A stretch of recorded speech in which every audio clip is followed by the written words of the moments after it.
So hey girl, hey. Hey. Thank you so much for doing this today. I wanted to talk to you about what happened on Carolina's campus. Really quick before we get started, if you have any questions for Toneia, please put them in the chat box. But really quick before we get started, I just wanted to let you all know what this was all about and why I decided that I wanted to do Talk T.R.U.E. This is my first one with Toneia, and she is going to talk about how a virtual Zoom cookout celebration that happens every year at a university that I used to attend, that she now attends, turned into a racist attack. And so we are going to be talking about a couple things, but we are going to start first with, if you are on here now, can you please subscribe? Click the subscribe button so that you will know the next time I do this, and then the bell for post notifications. Also, if you would like to nominate someone to share your story, email thetrueproject@gmail.com. So really quick, an outline, just want to give an outline for people so you know what we're talking about. Who is Toneia? She's going to talk about who she is as a person before we get started with, AAAS and what happened in the incident, what really happened, her next steps for the organization and the community of Black students at Carolina. And then to tie it all in, what does choosing truth mean to her? And then our Q&A from the live audience. And so I am going to first start with Toneia just telling us a little bit about who she is. Okay. Hey, everybody. I'm Toneia Douglas, and I'm a rising senior at the University of South Carolina. I'm a public health major with a minor in medical humanities and culture from Spartanburg, South Carolina. And I'm the current AAAS president. You are, yes, you are. That you are. So to get us started, to kind of get the thought process of Toneia and what she was, experiencing during this time, I'm going to post 3 pictures to her, and I want her to tell me, her thoughts, her reactions, when she sees these pictures, what comes to mind. And so our first picture is the horseshoe, the USC Gamecock, University of South Carolina, our horseshoe, where it has a lot of history, but I just wanted to see what her thoughts were when she sees this picture. The horseshoe specifically, I'm gonna be real honest with you, I don't feel anything. Yeah. I don't really be on the horseshoe like that. I know people love it. I don't really do outside and bugs and pollen and all that stuff. So that's not really for me. But USC as a whole, if I had to think of something to say about USC, I would honestly say home away from home, because for the past 3 years, like, that's literally where I wanted to be every second of every day. Yep. No, same exact sentiments. Okay, we are going to go to the next picture. And just, what are your thoughts when you see this picture? Excitement would be the top of the list. A little bit of nervousness. Not sure whether or not, I don't know. I feel like a lot of times with leaders, we deserve these positions, but a little self-doubt creeps in. You don't know if you're going to fit the shoes of the person that was before you, or if you're going to live up to the expectations that other people have of you. So I would say excitement mixed with a little bit of nervousness. Also, congratulations. AAAS, just a background story, was the first organization that I wanted to be a part of at Carolina. And I was the freshman council co-chair, one of my first years. So I love everything about AAAS. I feel like every Black student has some ties to AAAS. And so congratulations on such a great accomplishment as being the president your senior year. Thank you. So then I'm going to go to the last picture, and then congratulations also to your team, your board, your other board members, because they are also very intricate parts of this whole, how you guys are going to run this year. Right. And then the last picture is, how do you feel when you see this? Frustration, confusion, and in the moment, a little bit of hopelessness. Yeah. Yeah. Yeah. If you can explain to us really quick, I'm gonna stop sharing my screen. If you can explain to us essentially what happened that day. I know you guys, Corona happened, and so you guys had to have a virtual cookout because usually you guys would have a full outside cookout. It's, you know, super fun, which was still was, you know, you guys had anticipated that you were gonna do the Zoom. So kind of take us through that process for you and what that looked like that day. Okay, so boom, let's start at the beginning of the day. Yeah. We had earlier that week, I feel like we had just announced like election results and everything. So this event was supposed to be my first event as AAA's president. This is infamously known for when the AAA's president kind of passes the torch over kind of thing. So that morning, the outgoing president, Jessica Terrell, love her, she called me and she was just like, hey, like, this is gonna be great. I know this is not how anybody expected it to be, but we're still gonna do a good job. I'm gonna introduce the cookout. And then since you're coming in as president, you'll like give the ending remarks or whatever, the thank yous, goodbyes, all that. Wishing people good luck on finals, that thing. Mm-hmm. So hung up with her and I was freaking out because I was like, oh Lord, like it's getting real. Like I'm really about to step into this position. Like Jessica did a great job. The people that came before her did a great job. And I was like, I'm gonna have to fill her shoes. And so all day I'm writing up something like, what am I gonna say? Like, I don't know who's gonna be on this Zoom call. I don't know how many people it's gonna be, but I'm figured out. So I've been writing my stuff down, getting excited. So right before the cookout started, I was like, okay, we all stuck in the house, but I'm gonna put on a little fit. I'm gonna get cute. Put some little lights on. So we do that. I'm on the phone with our the girl that's currently our vice president. We're on the phone. We're getting ready for the cookout as if we're about to go somewhere. So we get on the Zoom call. Right.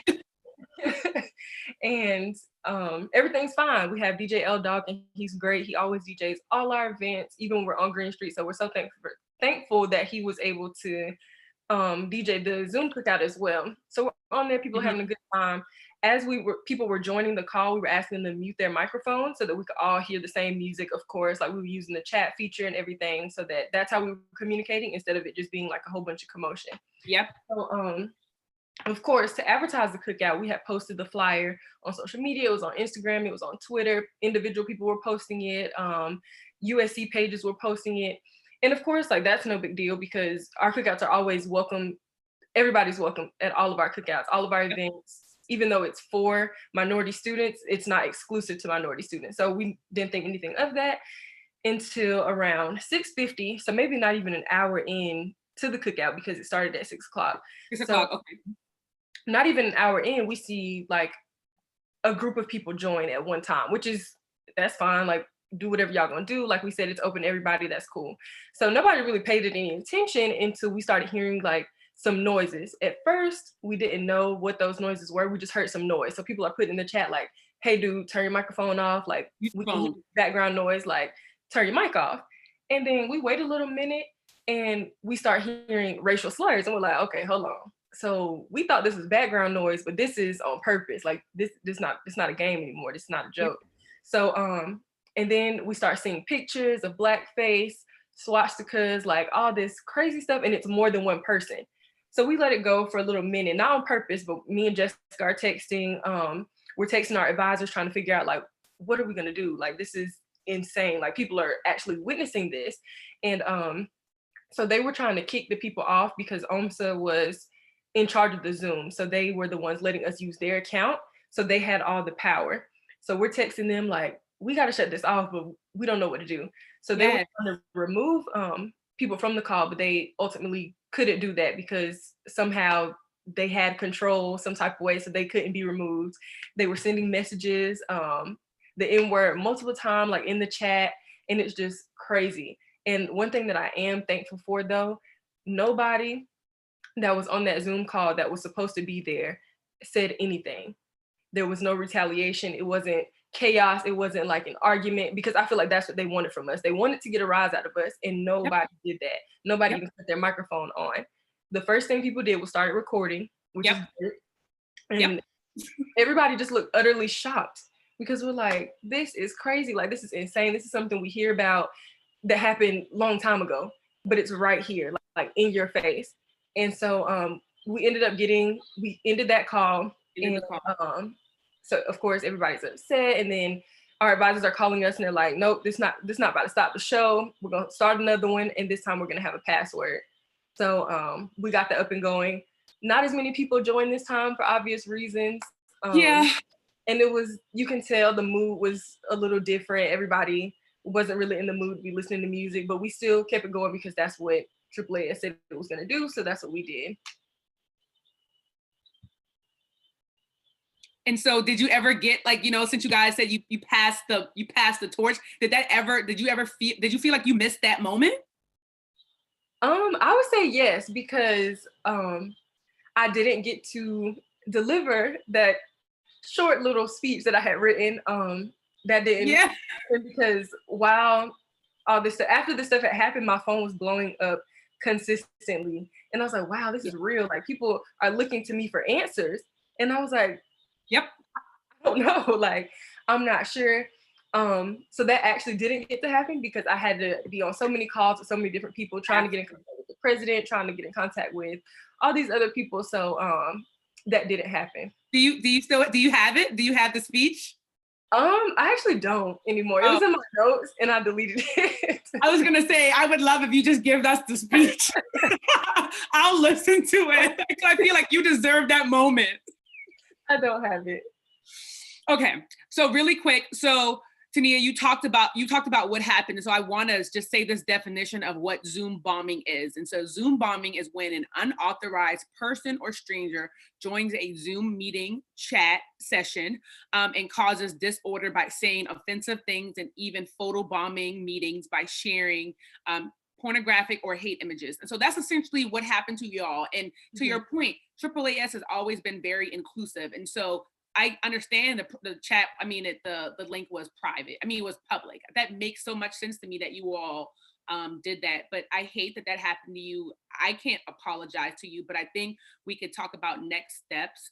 But before we talk about that, and you kind of touched on it, but you didn't get a chance to be a student and like kind of figure out what was happening and how you felt doing this, because you had to step up to the occasion as the president. So you became a leader kind of in this space, and you didn't have time to be like, did this really happen? You didn't have that, you didn't have that luxury like some of the other students who were just on, who were a part of the AAAS. And so I loved how you talked about you just rising to the occasion and kind of, saying like, we got to figure out, let's end this, let's go to the next one, and still keeping it on. I love that y'all did that. Like, kudos to y'all for being like, we're not letting this stop our show. We're gonna still have our cookout. Did the DJ still play music and everything? Yeah, he did.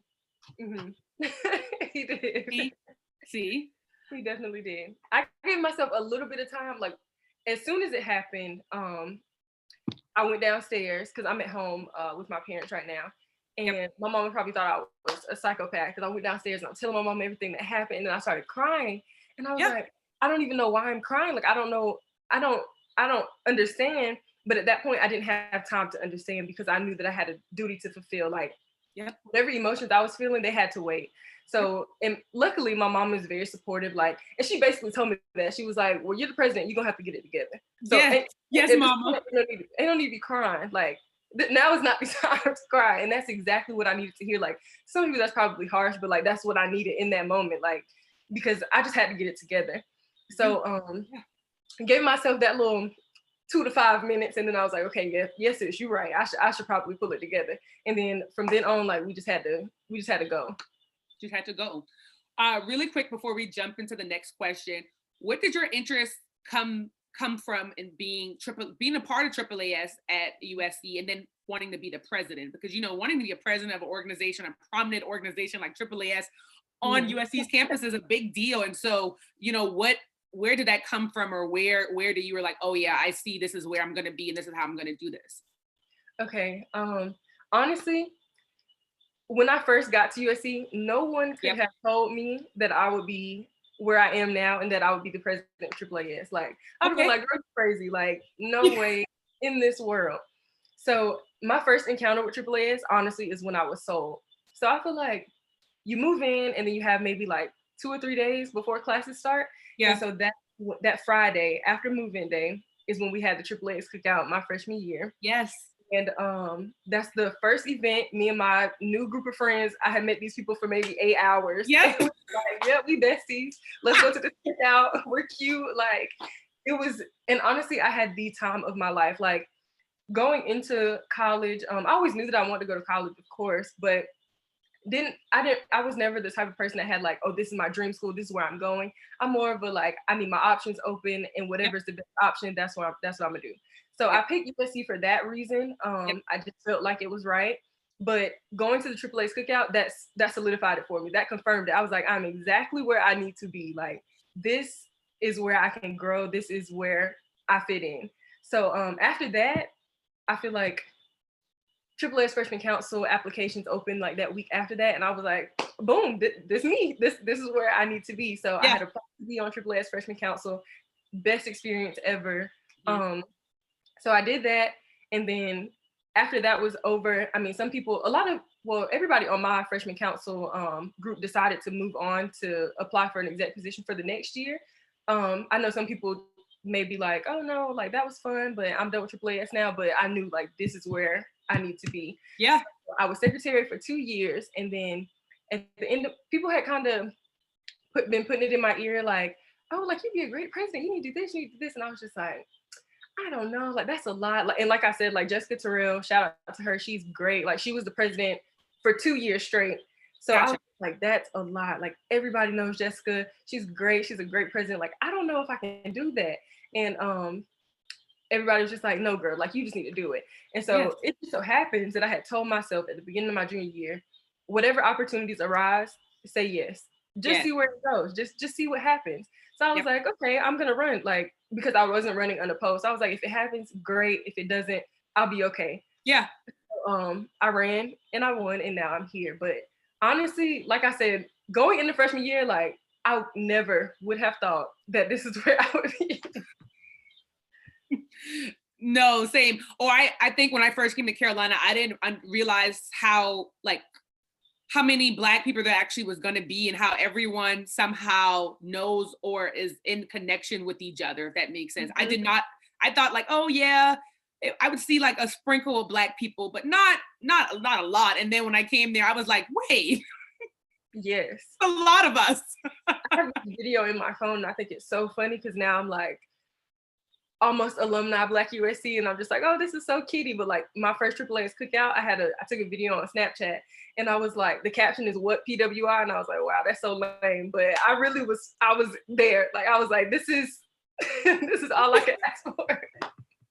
No, so you bring another point when we talk about PWIs versus HBCUs, and I hate why we always have to put the verses. I hate it could just be HBCUs and PWIs.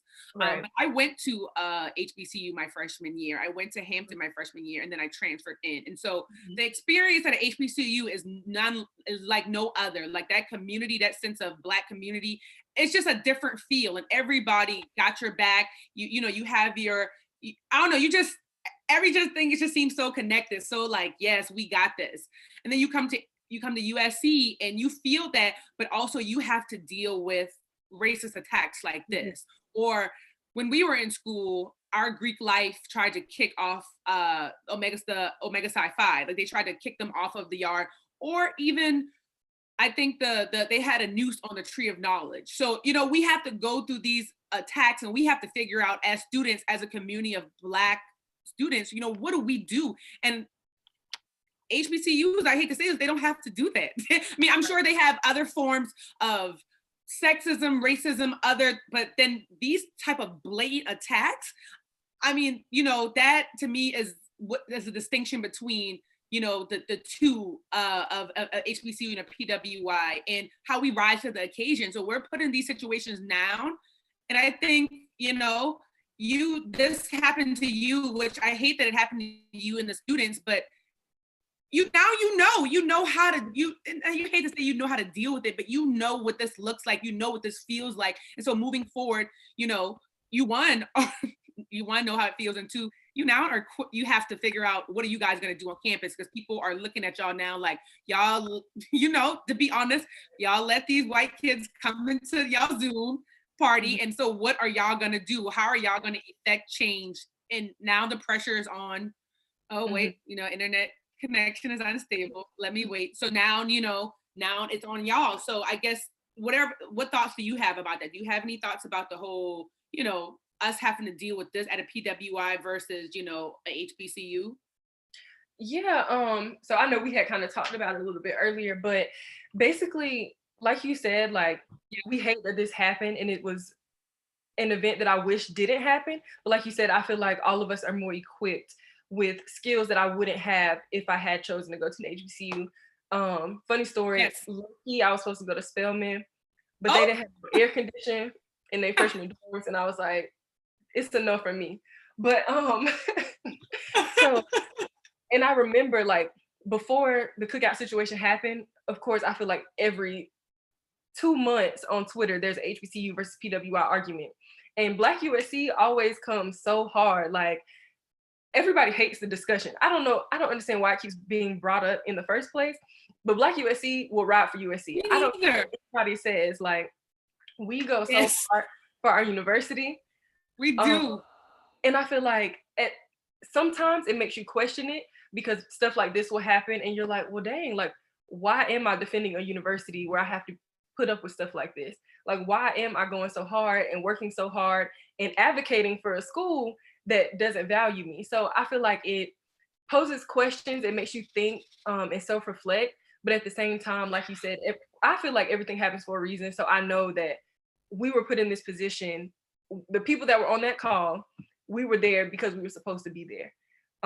Everybody doesn't think about stuff like that. Yes. Amen. Like, you don't have to flip it like that, but that's how I look at it. I know that there was something that I was supposed to gain from this experience. I don't think I would be the person I am right now. And this might sound crazy because it was literally just like 2 weeks ago, but I don't think I would have grown as much as I have in this short amount of time if that hadn't have happened. So. No, you says no. I get it. You are. I think one of the takeaways that I've taken from your story is you got to be ready to be a leader at any moment because it can happen at the most unexpected spaces, and you got to be ready. And you were ready. So I mean, like seriously, kudos to you for leading the way and figuring out your own feelings, and then being the leader that they needed. I commend you. Thank you. Oh, and okay, so I feel like we can keep talking about, huh? I was about to answer your question about next steps. Oh, yeah. So I was going to say, so next steps, what do you and the students have, like, how are we going to, like, what do we do? I know it's Corona and everything's virtual, but also once you answer what's next steps do you all have, how do you think USC Black alumni can support you? Because we want to support you. We kind of just don't know how. And so we want to see like, the plan of action that you all have and see how we can, make that help you all in that space. Okay. So of course we're in a pandemic right now. So a lot of things are up in the air, but USC did announce, I think it was last week, that we will be returning in the fall if you choose to. I think it's optional. But Okay. As far as plans go, AAAS is planning as we're going. I'm gonna be there. I don't know what everybody else is doing, but I'm going to school. So AAAS will be up and running. We will be having the same events. Well, maybe with stipulations depending on the pandemic. We want everybody to be safe. We don't want to get nobody the corona or nothing. Right. But we will do what we can to provide the same things that we've been providing. And I feel like when situations like this happen, like we said, of course they're unfortunate, but I feel like they allow us to grow and we can only elevate from there. So whatever we were doing at this point, we got to bring it up 10 more notches because like you said, AAAS is going to be on everybody's mind. I want it to be on everybody's brain. I want us to leave a lasting impression on everybody that is at school this coming year, whether you're white, Black, Hispanic, Pacific Islander, I don't care. I want everybody to know what AAAS is, what we stand for, and what we do, and how helpful we are to minority students on our campus. And as far as support from alumni, honestly, like I said, I feel like all we need to do is elevate. So I know it's difficult with alumni because people live in different places and have jobs and schedules are so crazy. But the best thing you can do as far as support, I feel like, is to show up. So if there is an event that you can come to, if there is, I know everybody comes back for homecoming.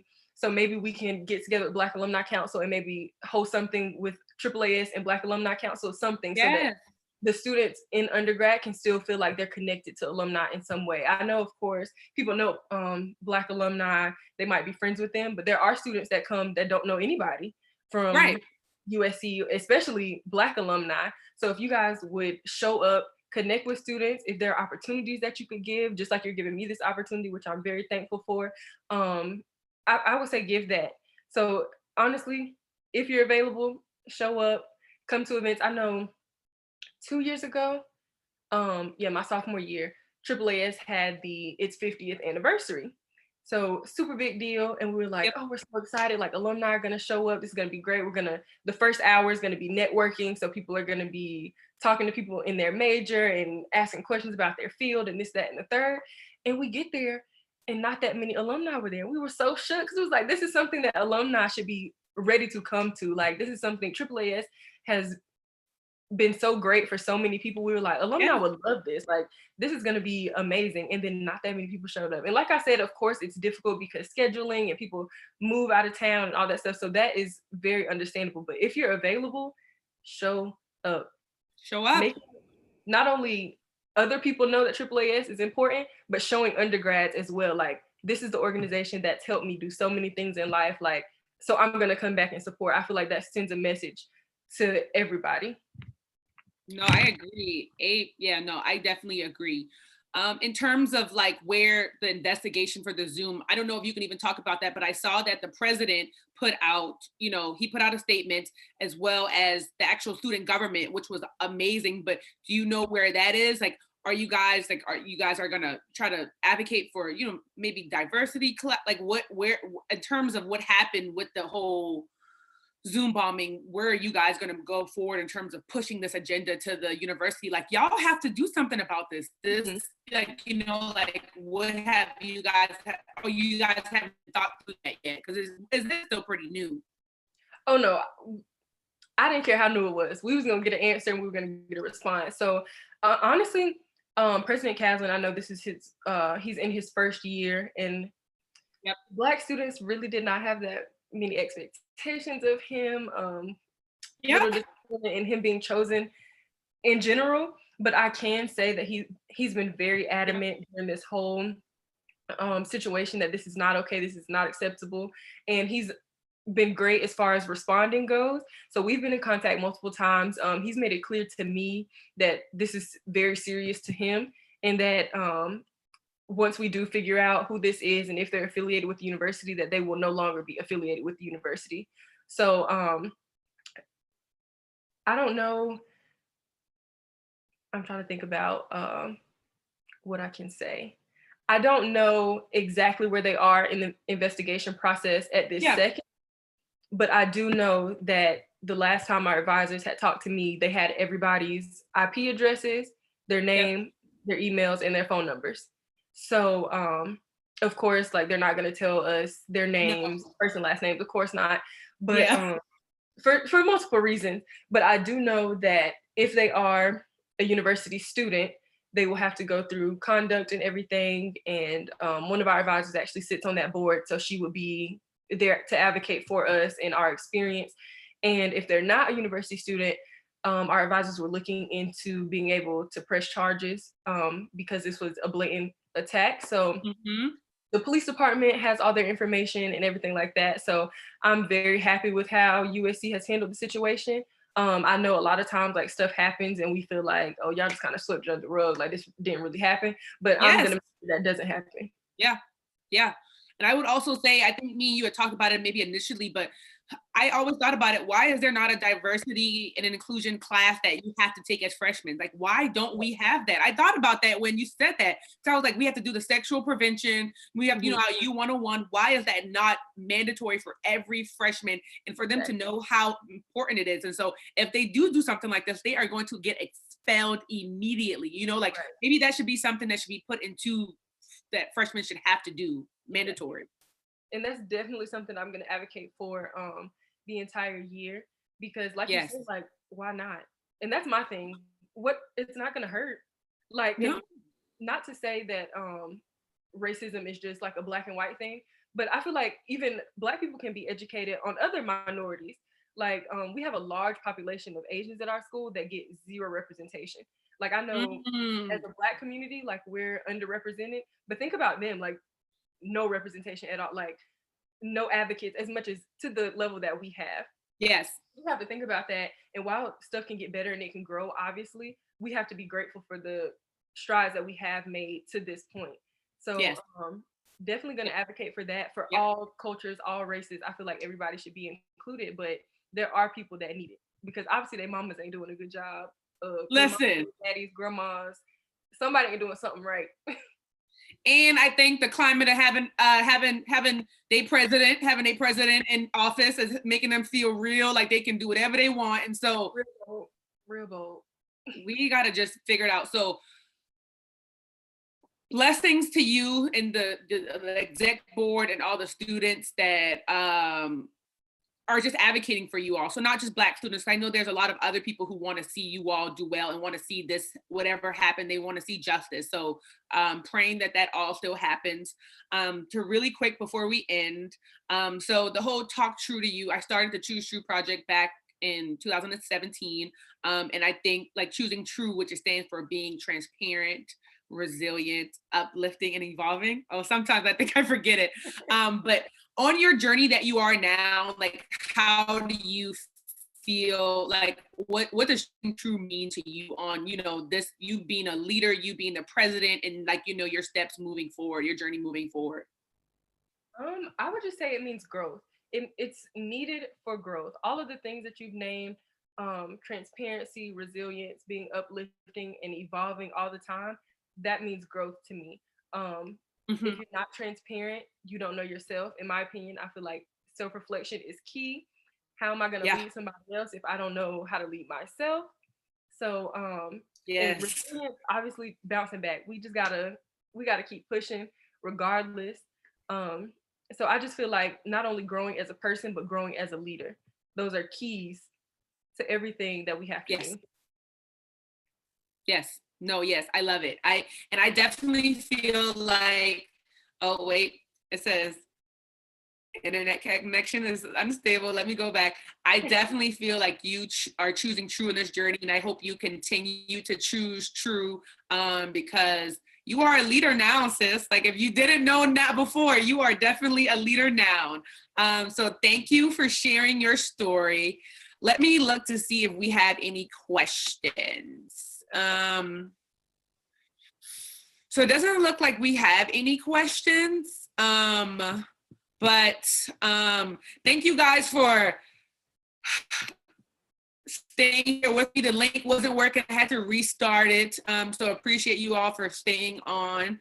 And I think, Toneia, if there's no other questions, that is it. Thank you. Let us know how we can advocate for you. I will still stay in touch with you, but blessings to you all. Blessings to you being president and AAAS and everything. And I hope I can see you at homecoming. I hope so. If we have one, let's fingers crossed. I need homecoming. I need it. Me too. So thank you all for joining. Really quick, I came up with I think some key takeaways that we could take from Toneia's talk. And it just says this. So Zoom bombing, which I gave you the definition, is a real life term, and is happening now more than ever. For Toneia, you can learn to be a leader in the most unexpected spaces, so be ready, because sis was ready and she is still ready to lead her organization. Racism will continue to exist. I think the real response comes in our targeted actions afterwards. So we have to really be very, strategic about what we're going to do afterwards. And it sounds like Toneia and her board are already on the way, even with the corona going on and things getting virtual, and some folks maybe not coming back to school in the fall. But you guys stay steadfast on your journey. And then last point is our true stories matter and are really valid. So our information is on the right side if you want to reach out to us after, if you want to stay involved with AAAS and see the events that they're having, so we don't have to do the same. So the same thing won't happen when the 60th come around or 55th come around and there's no alumni there. We don't know what's going on. So follow AAAS, follow Toneia. the Choose True project as well as the Bombshell. But Toneia, thank you so much for joining. You're welcome. Thank you for having me. Of course, we're going to talk after this because we have to talk all things public health. We got to make sure when you graduate, you know, kind of where in a space you are going to go in terms of jobs. And that can look real bleak after undergrad. So I am here to help and try to figure out and put you to my network and everything. So thank you so much for joining, and thank you all for being on tonight and going through the technical difficulties with me. I'm gonna keep doing this. I actually have a really cool series that I'm about to do, and I'm excited about that. So I'll figure this out again and have the link working. So thank you, everybody.